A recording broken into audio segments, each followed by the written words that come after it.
some reason, we're locked in the Middle Ages. We need to stamp on the British attitude. We don't air your dirty laundry in public. Air it! I want to see the rags hanging out of the window this week. That's what Mental Health Awareness Week is about. Don't listen to the likes of Piers Morgan telling everyone to man up. No one deserves to die of Britishness. A stiff upper lip shouldn't lead to botulism. Flap those upper lips. Share your mental health issues. Talk to people about it. Schizophrenia is as valid as cancer. So-called psychonic theory does not really qualify at all as a scientific theory because it is more like an ideology. Mental illness and hatred pulls the trigger, not the gun. I don't think get the right treatment, and I think people judge other people unfairly for just being unwell. Now, I went privately. I didn't even bother trying to use my. So you're saying mental health medication is creating an addiction crisis? I would actually say it's already a crisis. How do you feel about having these emotions? Embarrassed. I recently spent some time in a mental health hospital and I wanted to share my journey with you guys. The more you talk about your problems, the easier they are to solve. I'm really proud of myself for seeking help. I hope what this video does for a lot of you is to seek help if you need it. Singer Amy Winehouse has been found dead. Pilot who crashed Flight 9525 in the Alps, killing 149 people and himself, had a mental illness. Reach out to someone. Suicide is a permanent solution to temporary problems. It's the biggest killer of men under the age of 45. Now, these people are not crazy. These statistics are crazy.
The first time that I sort of noticed that something was a little bit awry was when I was around 6 years old. I started to have bad thoughts pop into my mind that were sort of centering around, it's always been to do with identity for me.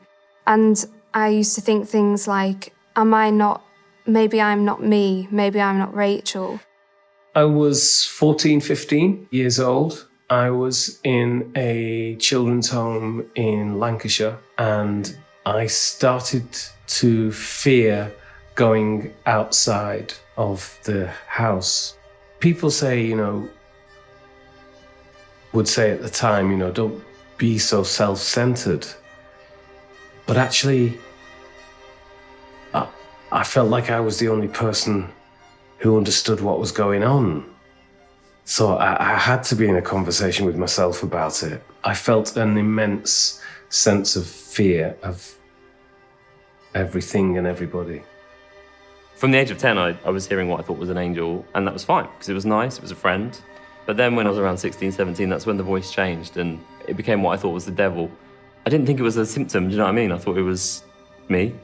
I was getting these really low moods, and I was starting to get really emotional at times, cry for no reason. I thought, just feel no motivation, and I was like, this isn't right, this isn't me. And then I went to the doctors when I was 17, I didn't know what it was. I didn't know anything about mental health. You know, I didn't even know really what mental health was. People talk about feeling that something's wrong, but I guess for me it was probably quite late in the process. For ages, I hold on to the belief that it was me that was right and that everybody else was wrong. I went on a hiking holiday to Iceland, and there was a doctor and a psychiatrist as part of the group. People were taking on sweets and biscuits, just energy food through the day, and I was refusing all of that. Then we'd get to these base camps and I'd go for, everybody else was sitting having a drink and I'd be going for runs. And I guess as part of that process, it was picked up on by some of the people on the holiday. When I was younger, I always just tell my parents it felt like my blood was bubbling.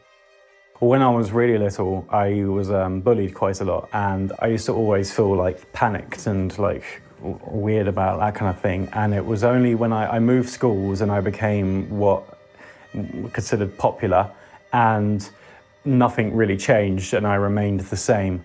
And that's when I kind of realized, okay, this wasn't a reaction to that situation, this is something that's deeper than that. I remember feeling very nauseous, like I had to vomit and throw up. And I remember my mind racing, just racing. I found myself in hospital, and when I got to the hospital, I thought I was going to see a cardiologist because I thought I must be having a heart attack. And the doctor sat me down and said, I'm not a cardiologist, I'm a psychiatrist. And I said, oh, no, you've some mistake. I'm not the sort of person that suffers from any kind of mental illness. Had pockets of insomnia before, but this insomnia was a bit different because with the insomnia came some quite worrying physical symptoms. My heart rate speeded up. I remember thinking, something's wrong, maybe I'm having a heart attack. I remember feeling very nauseous, like I had to vomit and throw up. So it's the fear, flight or fright response gone into kind of chronic, i.e. ongoing overdrive. So you throw up because you need to be able to run faster because you've seen the lion on the savannah. Your mind is racing because you're kind of trying to grip this very frightening situation and focus and, be on top of it. Your heart's beating that fast because you're trying to get blood around your body to be able to respond to this fear or threat.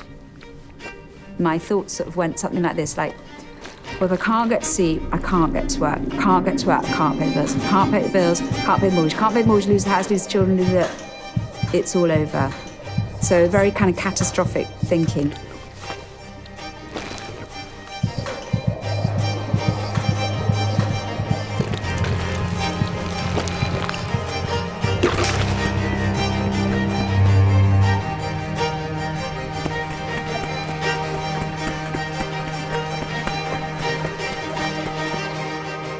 In these ups and downs through life, you know that, well, tomorrow I'm going to feel better, the sun will be shining and so on.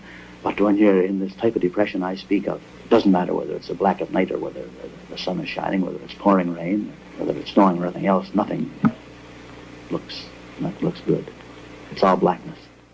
Diagnosis of mental disorders are pretty accurate if done by people that are fully trained and that can understand symptoms, can understand behavior and emotional changes, and also can understand the impact that these changes are having on that person on an individual level, and ask the right questions about intensity, duration, and disruption in everyday life. There are criteria that we can use, and diagnostic criteria to sort of indicate these problems, and we do use those. But also with experience, I think you get to see what people are actually presenting with. So I think that for the milder illnesses, our accuracy is pretty good. If anything, we probably underdiagnose, because in order to diagnose that for somebody, they have to really be willing to accept that diagnosis as well in some parts. All of the benefits of diagnosis, in my opinion, come with all of those issues of recognising and understanding and moving forward. But there are some negatives to the association of the illness model. I think one of the interesting benefits or supposed benefits of a diagnosis is it's not your fault, it's the illness. And I think that's a double-edged sword, because I can see why I obviously don't think people are weak or stupid or flawed or even damaged. I think they're just human. But equally, I don't think they're ill or diseased. I just imagined Depression was sort of quite mild, and friends would say, oh, I'm a bit depressed. I don't really know how I was so ignorant. It wasn't just me that was ignorant. I think our whole family was quite ignorant. We enjoyed quite good health. We were just all amazed what the reality of proper mental illness is. My experience of diagnosis was very back and forth. You know, 1 minute I was depressed, and then it was depression and anxiety, and then it was maybe there'd be something more here. At one point, it was mentioned that perhaps I was autistic, and then eventually it was cyclothymia. My journey to diagnosis was through a psychotherapist who works with young people, who I was asked to visit. In fact, I was taken to by my social worker because I couldn't get the buzz, couldn't go on the street. And so it was like a fairly easy journey to being diagnosed in terms of like it was processed well and it was done fairly quickly, but it was a horrific experience at the same time. I became really unwell before I got my diagnosis. I was psychotic. When it was first flagged, I came back from that holiday in Iceland and agreed to go and see my GP with the NHS and took my weight, took my blood pressure, resting heart rate. I think my resting heart rate was something like 38. And he just said, oh, you're obviously very fit. When I was given a diagnosis of a severe depressive episode, I just thought, oh my God, so this is what mental illness is. I just had no sense of it. I felt like I was jumping through hoops a little bit, trying to find the answer to this. But I appreciate that that's just how it is. There is no one's going to be able to do a blood test and go, oh, it's this. There was actually a little bump in the road with the diagnosis because we do have a couple of relatives who do have schizophrenia, and some of the things that I was coming out with, like, I am not Rachel, I am not your daughter, and all of that horrible stuff. Coming out of that GP surgery, it was really quite tough. It was quite a big thing to build up to actually going in and saying, okay, I need some help. I don't hold it against him. It wasn't his fault, but I was almost dismissed out of hand, which was quite upsetting. I was put into this hospital when I was 20, and that's when the psychiatrist gave me the diagnosis, which was a shock. The psychiatrist told me what it was. He said it's like schizophrenia and bipolar. I was like, what? I didn't understand that you could be properly unwell, that something could go wrong with your brain, and you could feel unbelievably ill, and that's what mental illness could be. My mum sort of thought she was going to go there and hear that I was schizophrenic or something, and the doctors were actually like, no, it's not, it is OCD. So I started the cognitive behavioural therapy with an eating disorder specialist, and she actually then referred me directly to I think, clinical psychiatrist. I decided before I actually went to the doctor that I was on the bipolar spectrum. I genuinely believed that was where I was. That's what felt right to me. It sort of made sense as to what I was fitting in. And I went and I was finally diagnosed with cyclothymia, a mild form of bipolar disorder. And afterwards I kind of thought, oh no, what if I've pushed that diagnosis? And then I kind of think to myself, well, don't be so arrogant as to think you have the power to push that. You know, these people, they know what they're doing, they're trained in their field. So I thought, okay, get over yourself, take the medication, try to get better. The main thing was the schizophrenia, because I was like, I can't have schizophrenia, like, you know, because everything I read about schizophrenia growing up was really negative and linked to a lot of like violent murders and things, and like that so-and-so was schizophrenic, and I was like, I can't be schizophrenic. So yeah, that was a massive shock. My mum was relieved at first that it was obsessive compulsive disorder, but it has actually been just as bad as any of the experiences of the other people in my family that have had schizophrenia and things. Like, OCD is pretty much, it's a beast of its own. There's a receptor in the brain which tells you need to eat, basically, to stay alive. And At some point, your body gets so starved that actually the receptor, the connection stops working, and you can't make that jump from being hungry and needing to eat to stay alive. And he said once you hit that point, you go downhill very quickly.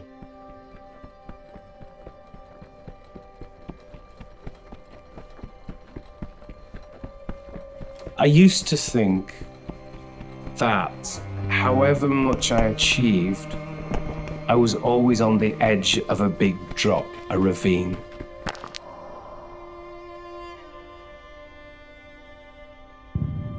That's what it's like, actually. That's what PTSD is like. It's like, it doesn't matter. You know, I'm an MBE, I'm a doctor twice, I'm Chancellor of the University of Manchester, I speak on stages around the world. Really, none of it is relevant. I'm on the edge and I may fall a long way down if I just step just a little bit to the right. I think getting better is about moving away from the edge.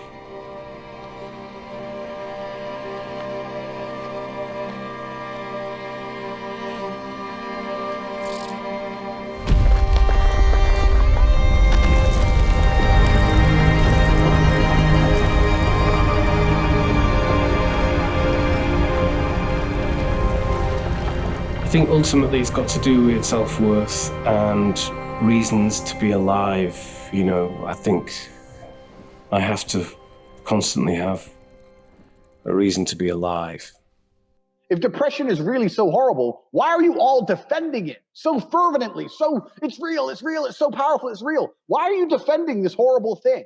Why don't you sit there and go, you know what, you're right, Andrew, fuck depression. But they want to defend it because it's an identity. It's something that allows them to feign individuality. It's a ready-made excuse for all of life's failures. I'm a loser, but it's not my fault. But depression. The debate about the fact that mental illness does not exist and that somehow we should never label it, although I think it's coming from positions that are understandable, I think that actually inadvertently is increasing stigma, is characterizing their suffering as something which is not pathological, which is somehow perhaps their own fault or their own weaknesses. And certainly it prevents them to ask for or receive the help that they need. The alternative to saying you have an illness, the illness is called anxiety disorder. The flip of that is not you're just a weak person. The flip of that is you're just a person like everybody else, and there are reasons why you have the experiences that you have. Let's work on them. And one consequence is, if you take that point of view, it's more difficult to say, it was not me, it was the depression. And I think it does mean that we have to own our own emotions. I'm not sure that that's a bad thing. It's about preventing further suffering. It's not about naming or shaming or labeling. It's about calling for what it is, an illness. They're called illnesses when they impact someone's life in terms of risk for their life or risk for the quality of their lives. So if you go to see your GP and your blood pressure is 160/90 and you're eating too many hamburgers and your blood count's not very good in terms of your cholesterol and you're smoking, you don't have a disease, but your doctor is likely to have some opinions on your life and what you're doing, and may indeed start treatment. So I think it's not unique to mental health that things can have fuzzy boundaries about what's an illness. So at a conceptual level, you don't have a disease or an illness at that point, but you have a problem. I think psychiatrists and psychologists, because it's what we do get caught in these philosophical debates, but I don't think they're useful arguments. If you don't recognise it, if you don't diagnose it and they struggle, then we're doing the society and that person a disservice. They're not going to be offered the support that they need. So the labelling in some ways is unhelpful because of the stigma involved, but it's actually, if we were to remove that issue, the stigma that they live with the diagnosis, then we wouldn't be having this discussion at all about whether being labelled with a mental illness is a problem, because actually all that's doing is creating a treatment pathway. That's what all diagnoses are there for, really, is to help us manage it, to help people recover. I mean, unless you believe in the existence of soul, If you believe that your mind has an ontological nature which is separate from the body, there is unfortunately nothing else that can go wrong except the brain for the expression of emotions and behavior. If I'm waiting to go into the dentist's and I'm sitting there, I'm anxious because pain is about to be inflicted upon me, and the dentist happens to have a little system whereby every time the next patient is admitted to the dentist, a little ping goes off in the receptionist's desk, and I hear a ping, my brain will make connections. So it's true that every thought I've ever had is a biological event.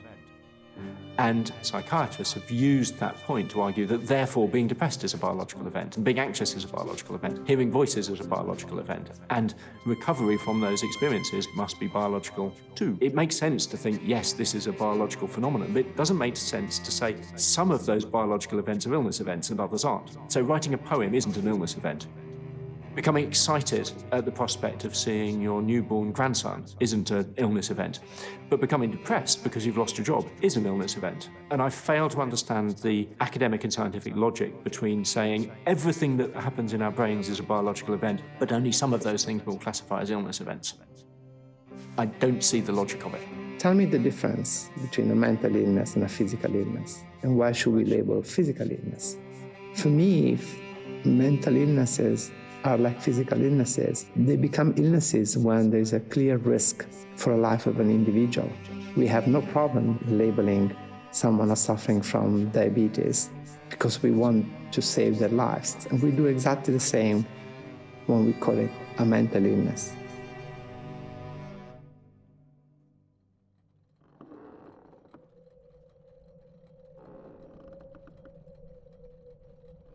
Having been diagnosed with anorexia, and there's something called orthorexia as well, so it's compulsive exercise.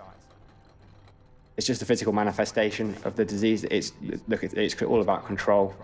It's having to be in complete control of everything in my life, and like there's the irony in that actually it's controlling me. I ran the London Marathon in 2016, and that became my life and training for that. And I ran that, and then there was a feeling of emptiness, and I just wanted to keep losing weight, so I kept training as if I was training for a marathon, but eating less and less. And so if other things in my life felt out of control, the food and exercise were things that I could organise, and it made me feel like I was in charge of things. It became about numbers on a scale and calories on the back of a packet, It got to a stage where I thought that I was winning, and slowly the scale kept going down and the goalposts keep moving. Unfortunately, I probably got to it before it became physically very dangerous, but I've enjoyed exercise, but every time, am I going out for a run this morning because I want to and it's making me feel good, or does the illness want me to go for a run and pound my body into the ground? And just not being able to trust yourself and your own decisions it's quite painful. That hurts quite a lot.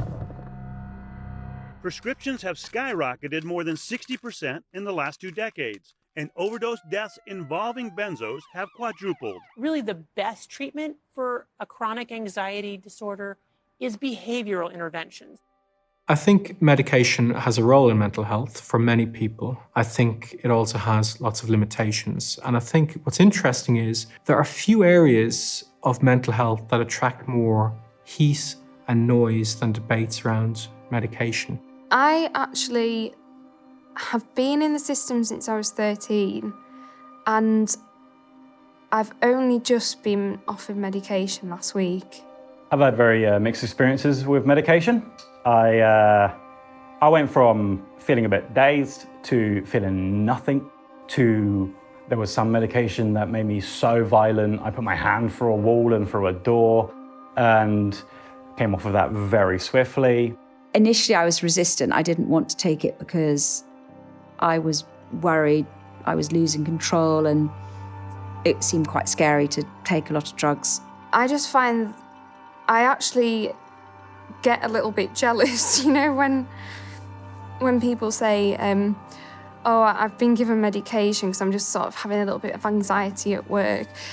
And I think I've had these long-standing mental health problems for over 2 decades, and it's taken this long. Are medications that we're using today perfect? No, of course not. And I think in 50 years or 100 years, our colleagues, they will look back at the medication that we use today, and they will look really imprecise and full of side effect. They help and work in most individuals. They have side effect in quite a lot of individuals. Occasionally, they have rare but very negative consequences. And that's exactly what happened with anti-inflammatories, antibiotics, or medications. Sometimes when I take my medication, I feel like they're doing nothing at all. But then if I don't take them, I feel like I can tell. I start feeling funny in that. And then I think, well, do I feel funny? Or is this just my mind telling me I feel funny because I know I haven't taken them, like a placebo effect? Some research has shown that if you get people who are on antidepressants, about 3/4 of them do not have depression. Now that's shocking. And of course, the immediate answer is, well, too much medicine. This is big pharma, this is GPs just dishing these out like Smarties. But we got to look at what that means. Those 3 in 4 people who do not have clinical depression have problems. And they're coming and they're asking for help. And one of the real tragedies of society is they're coming in with social problems that are self-evident in many ways and are so hard to treat. There's other evidence that suggests 3 in 4 people with depression are getting no help at all. So just think about that. 2 incredible statistics. 3 in 4 people on antidepressants may not have depression, but they have problems. 3 in 4 people with depression are getting nothing. They're shocking statistics. And if we're going to debate antidepressants, you need to hold those 2 facts into account. I've taken medication for a while now, and it's okay. It's doing its thing, but it helps me. If it's a shield and it helps me block, I now need a sword to be able to fight back. And I thought maybe that sword could be therapy. I just was quite scared to go into therapy because I thought, oh, what am I going to find out? And I've always had this sort of, oh, I can manage. But in some ways, because I'd been so unwell, I had to acknowledge I had to maybe go that bit deeper. I've had a lot of therapy over the years, and I've had a mixed experience. It would be wrong to imagine that therapy is necessarily better than medication in any given condition. But by and large, therapy, like medication, has utility. A real problem, like medication, is I know of 1,000 people come in with problem type X and I give them therapy. They do better than 1,000 people with problem type X who don't get it. But within that, some people respond, some people don't respond. I've been on the waiting list for therapy for a very, very long time. I don't know what's going on, and it makes me worry for people that really, really need it. It's just very sort of rigid. Like, you know, you've got 6 sessions, you've got 12 sessions, you have to be done in that time. And I always feel a lot of pressure. These people, they need help. It sounds dramatic, but it is dramatic. People are dying. And if I have to wait this long, other people have to wait this long too. And that really scares me and worries me. If I'm not 100% sort of comfortable with a therapist and I can't be completely open, then it just doesn't work. No, the wonderful thing about therapy is just working away at those knots that become, if not attended to, become massive balls of anger or bitterness or what have you, you know. The most helpful thing was some of the group sessions we did, and I go to a group therapy thing now as well. And you just realise, like, there's other people with the same hang-ups, all the tiny little things that you do and you think nobody else could possibly, the tiny little things that even when you're being open, you don't share with your friends. There is only me that's going to get me through this. But I have to ask for help. And I remember realising that independence is the ability to ask for help.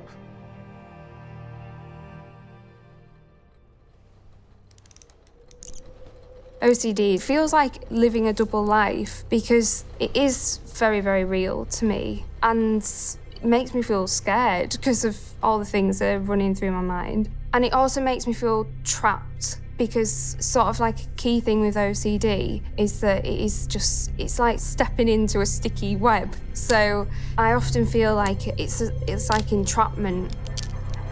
I think mine is like just this force that gets me to do things, like it's like I'm on strings, because I'll literally be walking down the street and it will tell me to walk the other way because this thing could happen if I don't, and then a million other things could happen. So it actually takes control of my limbs.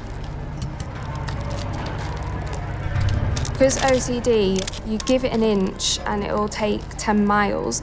So all the time it's heckling you to do more. So it makes you feel like this thing's got a sense of entitlement or something. It makes you feel like pressurized into feeding the monster.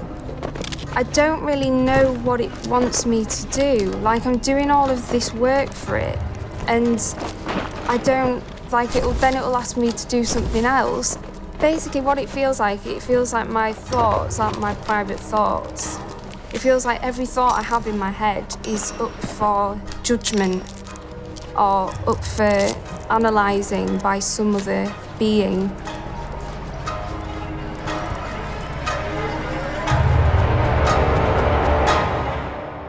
The game really isn't about OCD. They just use it as a marketing tool to appeal to those who like satisfying things or maybe have self-diagnosed themselves with OCD because these kind of things bother them. I don't really know.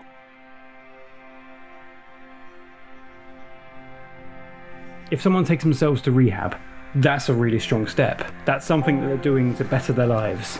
It's the moment they've gone, okay, I actually need some help here. But yet when this happens with a celebrity or anybody in society, it's perceived to be this shameful moment in the media and a scandal.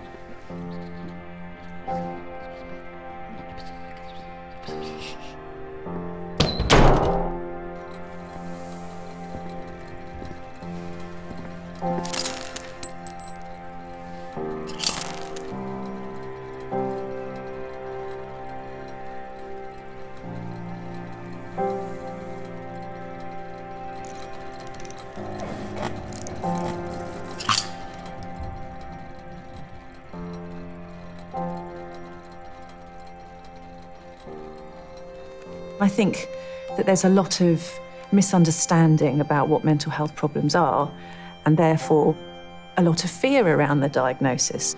People, for example, think schizophrenia is genuinely a split personality. It's not a split personality, and it never has been. I remember I was in a theatre once. It was about to watch a show. It was about to start, and this guy in the row behind, was chatting away. And he kept on saying, you know, oh, my boss is such a schizo, like, 1 minute she's like this, the next she's like that. And I was like, I wanted to turn around so much and be like, no, that's not what schizophrenia is.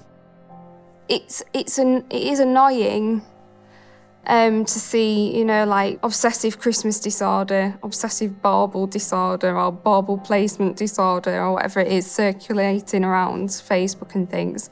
It's not that I'm getting offended. It's just spreading the wrong message. If I say I've suffered from, 2 major depressive episodes, people will still say, oh, what have you got to be worried about? You seem really jolly. What's your problem? And I've noticed a lot of posts on Twitter and on Instagram about being depressed and about sadness and mental health and all these kind of things, but the punchline of a joke, and they're self-deprecating jokes, of course, but at the same time, it's become a punchline, and the more we become a punchline, the less serious we're taking it. So yeah, great, people are talking about it, but how are we talking about it? What are we actually saying?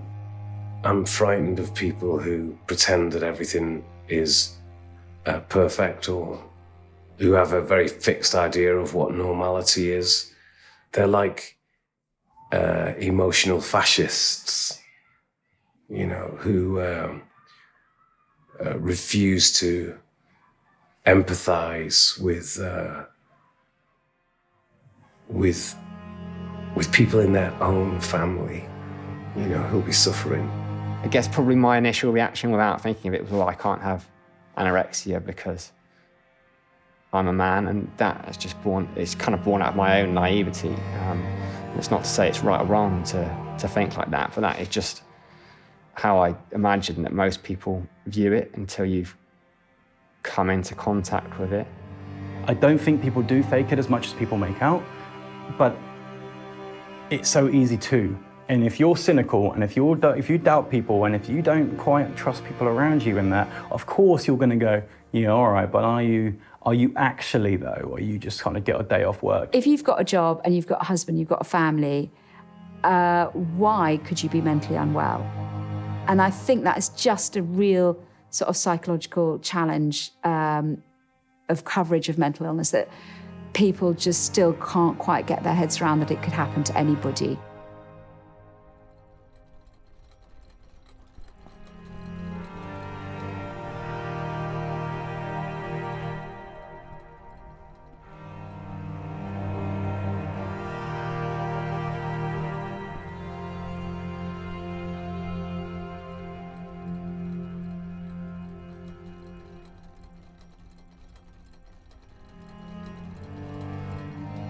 I wake up in the morning and it's as if I've just had the worst news, like I'm in the waiting room for a hospital and I'm waiting to find out if a loved one has lived or died, and that's what it feels like. And I've literally woken up. Nothing has happened. Nothing happened the night before, but that's what it feels like when I woke up. It's horrific. And then by 10 o'clock, I'll feel absolutely content, fine, ready for the day, cracking on, doing my thing, you know, trotting on down, going to work. And then by the afternoon or the evening, I'm really low again, and I think, what's the point of life? What am I doing? And it's so sporadic, and it's so up and down and so quick over the space of a very short amount of time that I'm absolutely exhausted by the end of the day.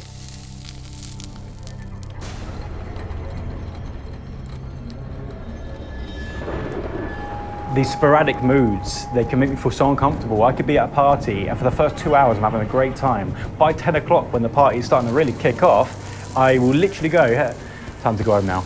And that'll be it. And there's no logic to it. None of it makes any sense.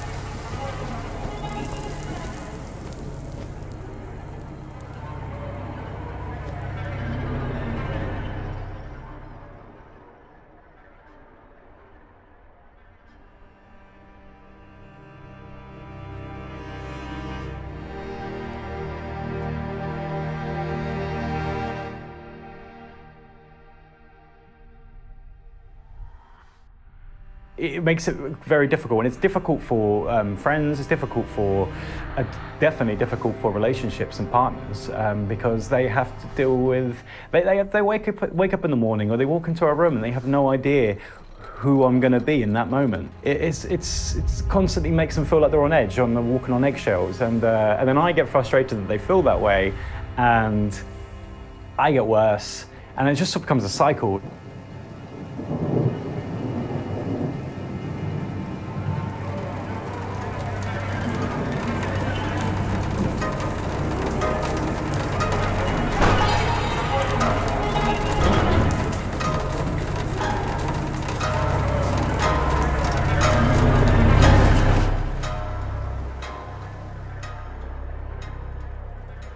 Schizophrenia is losing touch with reality. You don't know what is real, what's not, and misinterpreting things. You know, it could be something simple like someone's eye contact or the way they speak to you. There's something in there that makes me paranoid or makes me think that they're out to get me or things like that. Yeah, so paranoia, delusion, thinking that you're something that you're not.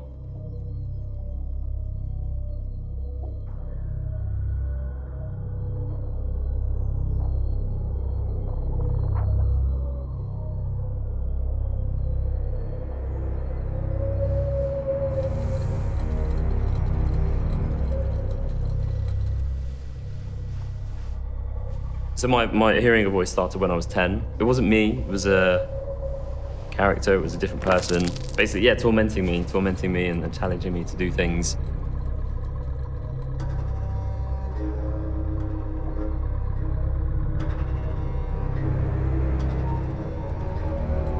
And yeah, it's like the way that, you talk to another person, really. It's hearing a voice like that.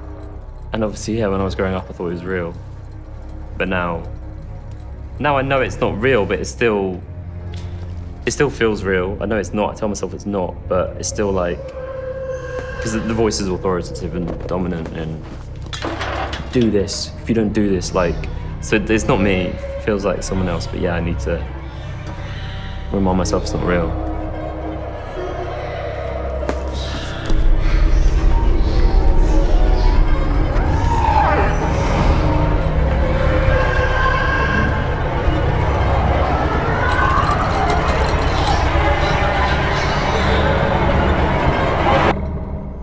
According to the report, suicide rates for people between the ages of 10 and 24 rose 60% since 2011, and that amounts to 11 deaths by suicide per every 100,000 people in that age range. There are a lot of people dying by suicide in the world. Some statistics say 1 every 40 seconds, some say 1 every 30 seconds. Mental illnesses are life-threatening disorders in the most direct way. I was diagnosed, I was put into this psychiatric hospital, and I don't know, it wasn't living, I was just existing, and it was horrible. I'd done my best. I'd got 2 children, so my genetic eternity was assured, but I just couldn't go on. And the reason I couldn't go on was I just felt so ill. I was drinking alone. I was doing, I was just spending time by myself, drinking, very uncomfortable. And I decided that I was going to end my life. I stayed in the hospital for a month. And then at the end of that month, I said to myself, I can't do this anymore. I was in complete screaming agony. I mean, it's really hard to explain how physically painful it was, but it could be like if you went to the dentist and someone was pulling a tooth out without any anaesthetic. But my whole body hurt. I was absolutely screaming. It's just, if you could imagine somewhere where you've been, where you just didn't want to be there, and you've just gone like, I hate it here, I just have to leave. Everything I could possibly think of was just horrible, and that's what it felt like. And the only thing I could think to do was just die. It's too painful. For me, for my family when they come and visit, it's just too painful. So I decided to kill myself at that point, and that was it. I felt like no matter what I'd done, no matter what I said to people, I was a nuisance and I was in their way. I was like an animal amongst someone's feet, just getting in the way. And I was just screaming, saying, I just can't go on, I can't go on. I cannot survive this pain any longer. I've had it. I'm fine, I'm done. I'm really done. I'm just out of here because I'm just in such agony. I'm in such agony and I just can't go on. I slit my wrists when I was 14. Like, that's not normal, is it? It's just not normal.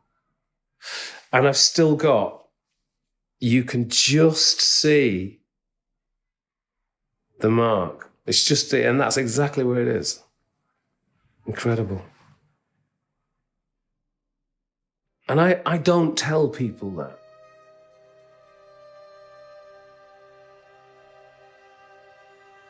One of the things I think suicide is closely related to is feeling overwhelmed, completely and utterly overwhelmed, to the point that it is not bearable, it is not standable. We all use suicidal phrases, actually, interesting enough. I can't stand this any longer. I've had enough. And the person who is actually thinking of acting on suicide is in the grip of that sort of binary constriction, this idea that there is, it's all too much, or it's all too awful, or I'm too awful, so I've got to get out of it. That's the only thing that I can do. And this word only, this kind of totalitarian language is very indicative of the suicidal state of mind. But what I wanted to do was just go to sleep and just never wake up again. I didn't want to have to do anything because I lived in a rented house and I didn't want to have that person's rented house be somewhere where someone died. I ran away from the hospital and I went to the bridge, and yeah, there was nothing sort of, there was nothing to live for. I thought it was better for me and you know, for everyone else if I wasn't here. I knew, realistically, that if I did that, there'd be my best friend, there'd be my parents, there'd be people in my lives, my brothers, that would be very sad. And they would be very sad in that moment. And it would be a horrible time where someone they loved and had around them died. But I genuinely believed, and still do sometimes to this day, believe that in the long run, though, I'd be much better off. Like breaking up with a bad relationship. Yeah, the breakup is horrible and breakups are always sad. But you know, once that breakup is done and you get over it, you're free and you can meet someone new and everything can be better. You know that. And that's how I looked at my life and my very existence. Just every bit of me hurt. So to me, it was just a no-brainer. It was just sort of like, you couldn't actually ask anyone to keep going. It was unacceptable to be asked to stay alive. Just not acceptable. I was out of there. It's funny because it's almost like you almost imagine this feeling of relief. You almost feel like you're going to do it and you're going to feel relieved. You don't even comprehend, I suppose, that you're not going to feel anything. There is no release. There is no relief. Just cuts off. The stars are not wanted now. Put out everyone. Pack up the moon and dismantle the sun. Pour away the ocean and sweep up the wood. For nothing now can ever come to any good. So my friend Jesh, he took his own life.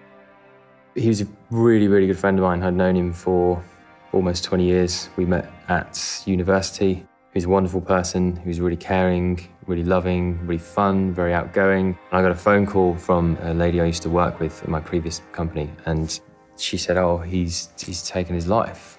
It was like being hit with a ton of bricks, like that phrase you hear a lot, but that really was like, I couldn't really compute the information because as you grow older, as I sadly am now, you learn and you see and you experience death through your grandparents, and older people get ill, and that happens as part of life. You know, your young, healthy friend who's, you know, mid-30s, just here one day, gone the next, through means of that is so shocking. It all just poured out, and I just basically sat there and cried for quite a long time.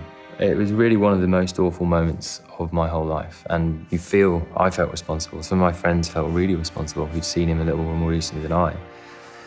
And you start to, you know, ask questions of yourself, ask questions of each other, and you know, at the end of the day, we realised there's nothing we could have done because he didn't want us to, sadly. And that's the tragedy of the whole thing, is that he could and should have done, and maybe he would be still here. And to hear the stats that it's the biggest killer of men under 45, it's alarming, you know. You hear of people dying of cancer, you hear of people getting murdered by terrorists, and you hear of people dying of heart disease and in car crashes and things, and it's all awful. But to hear that suicide takes more lives than any of those is really alarming.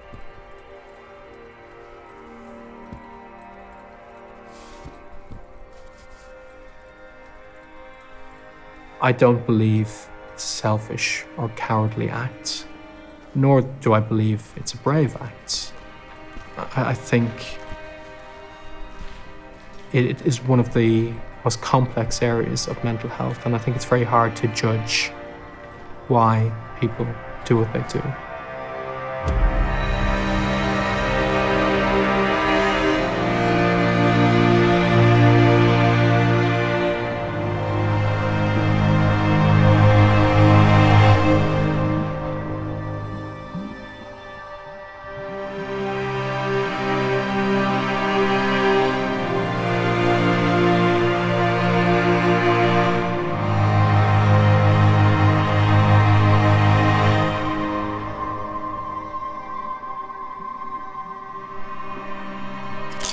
All I can say is when I talk to people who've tried to take their life and have survived, is I recognize what profound despair they've been in and how hopeless a state they have been.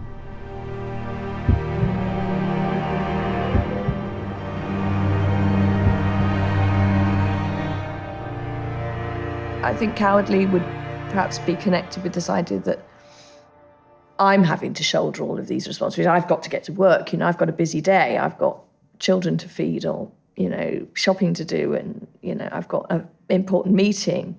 Why isn't this other person taking on the responsibilities like me, I think I read somewhere that a lot of suicides aren't actually meant to end one's life. They're as a cry for help because they don't feel they can verbalise that. And so the view that others have that it's selfish for somebody to do that is selfish in itself, I think.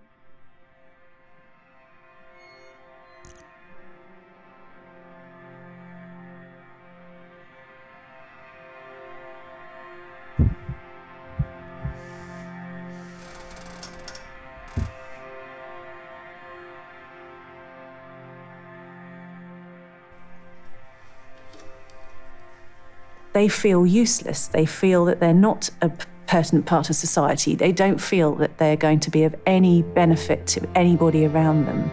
And they feel that they'd be better off dead, that their families would be better off without them. That's their initial feeling. And there's nothing selfish in that. These negative views towards suicide, I think, are just naive people who don't understand the issues, the problem. And I don't say anything wrong with it. I think it's just people don't know. And that's part of our battle as a society to educate.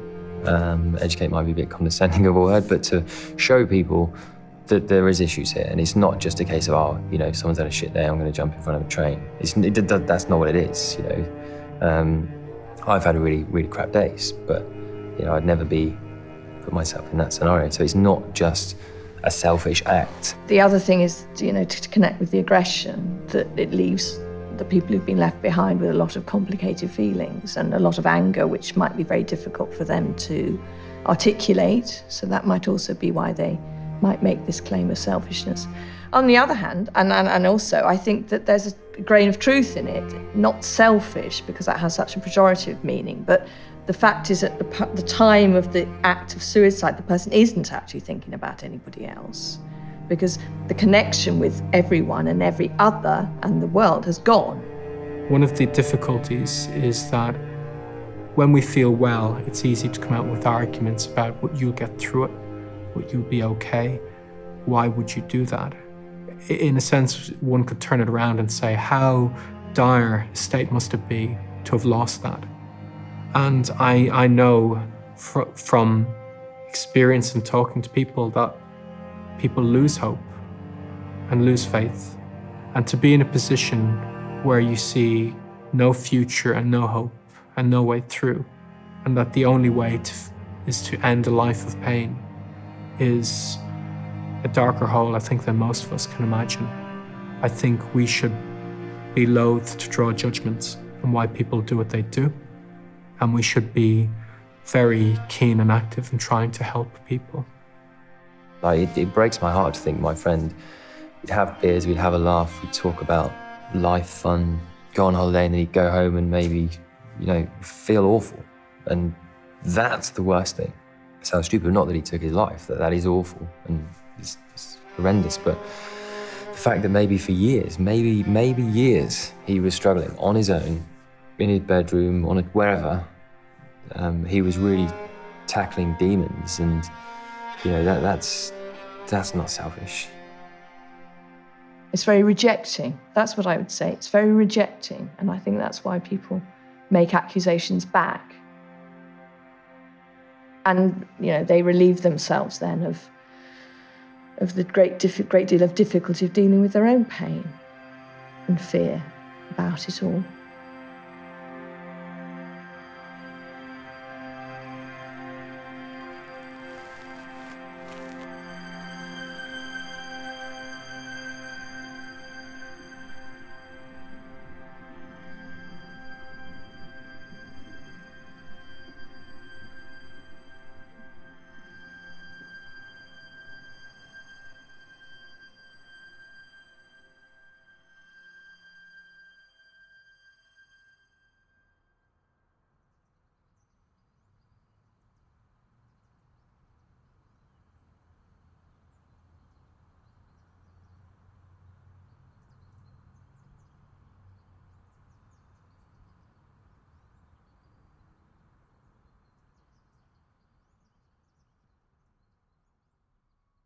I have a saying, and it's that I am not defined by my scars, but by the incredible ability to heal.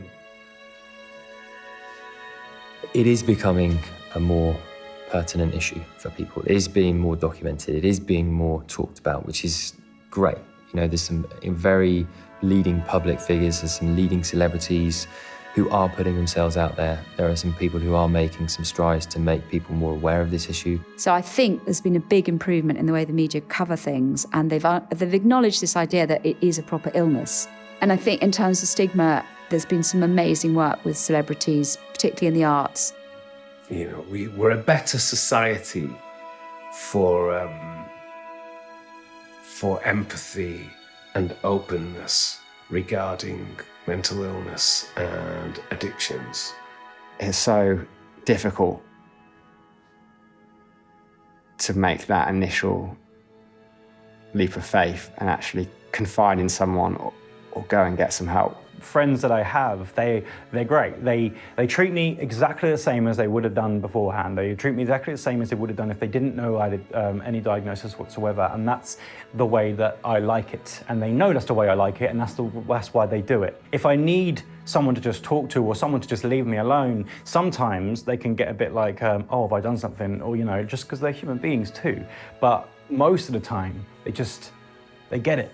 And I'm really lucky in that sense. We're not a more softer society for that, because actually it's a lot harder to look at somebody and see their illness than it is to make a judgment of them and push them away. And everyone's different, and I can't speak for anybody else other than me, but the relief, the weight that talking about it has taken off my shoulders, it's just been, I can't quantify it. And it doesn't make it better in that it doesn't cure it, but I have enough things to get worked up about to have to try and hide it or work around it. And if people know, then people are understanding, and people are far more understanding than we give them credit for. The response to that person has to be a lot more personal and nuanced, and that takes effort and humanity. I just hope that it keeps growing, it keeps developing. This whole mental health act and movement and awareness raising just grows and grows and grows to crush the taboo and destroy the stigma and you know, stop people feeling they need to hide away with it, and, you know, almost like, hang on, this is a normal thing. You know, I had to just face up to the fact that I was just not in a good job for someone who was very anxious. I did love elements of the excitement of the job, and kind of anxiety and excitement kind of overlap. They actually show some of the same physical symptoms. But for me, I moved on from being in a newsroom. I have a very different kind of life. So, you know, maybe mental illness and people becoming more aware of it is a way of making our society a better place to be, and the people within it better people to be with. The horror of it is so awful. It's tautological, but afterwards you just feel so grateful to be alive and to be well. I'm surrounded by so much darkness and disarray in my mind that I like to turn that ugliness and darkness into something beautiful with my work and my art. And by doing that, it almost feels like I beat it. In those moments, I beat it.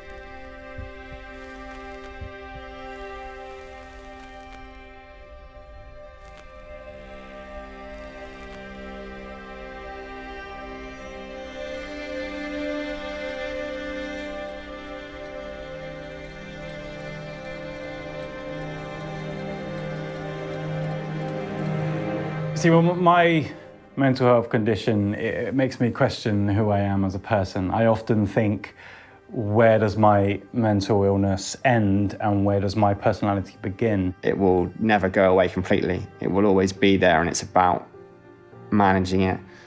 But I wouldn't want it to go away completely, because some of it is so kind of part of who I am.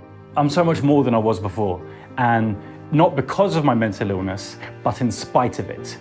I try and see the positives in the condition, and so I think, yeah, it helps me to be sensitive, and it helps me to be more empathetic because of what the journey that I've been on. I can now be more, I think, empathetic and understanding with other people that struggle, which is, I think, a good thing. There are positive aspects from it. Some of the things that define me and make me who I am come out of that, and I'm able to be half decent at my job, and perhaps there's, because of the nature of what I do, control and being organised around that is actually, they're quite good characteristics to have within the job that I do, and being able to think things through rationally and see both sides of the picture, it allows me to, both in work and in my personal life, to have a balanced argument and to come to reasoned conclusions.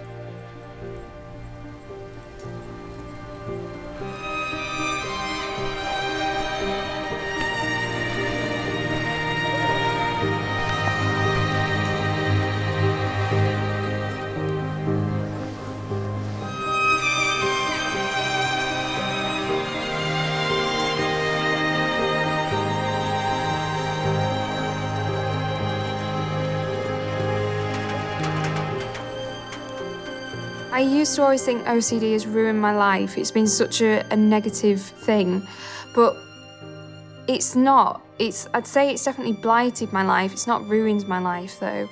And I've probably ended up in the best position I could be in, all thanks to the OCD bully. So that's like one over on him. When I look back at my life, about how it was then when I was going to take my life, and I look at my life now, I always think I'm stuck. I've not really made any progress, both from my mental health and in my life. But the truth is, when I break it down, I've actually come leaps and bounds. And it's like the war will always rage, but I will continue to win the battles.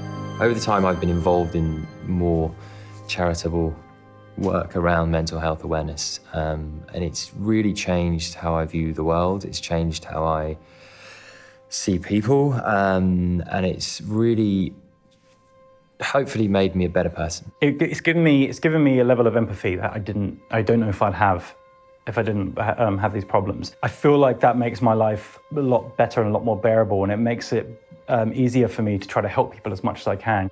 So I think there's a lot of really positive stuff that we can share, and I'm really keen, and it's given me a purpose and something that I feel really passionately about.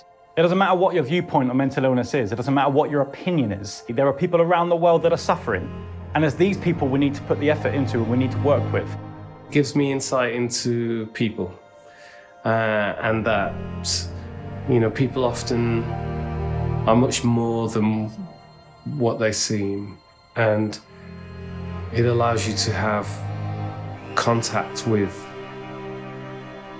a deeper kind of humanity, I think. I do think that, I feel lucky. I really do feel lucky. What's important, no matter all this noise that's going on around them, is these individual people that need our help, that are important. We need to focus on them. We need to show them that they're not alone.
you.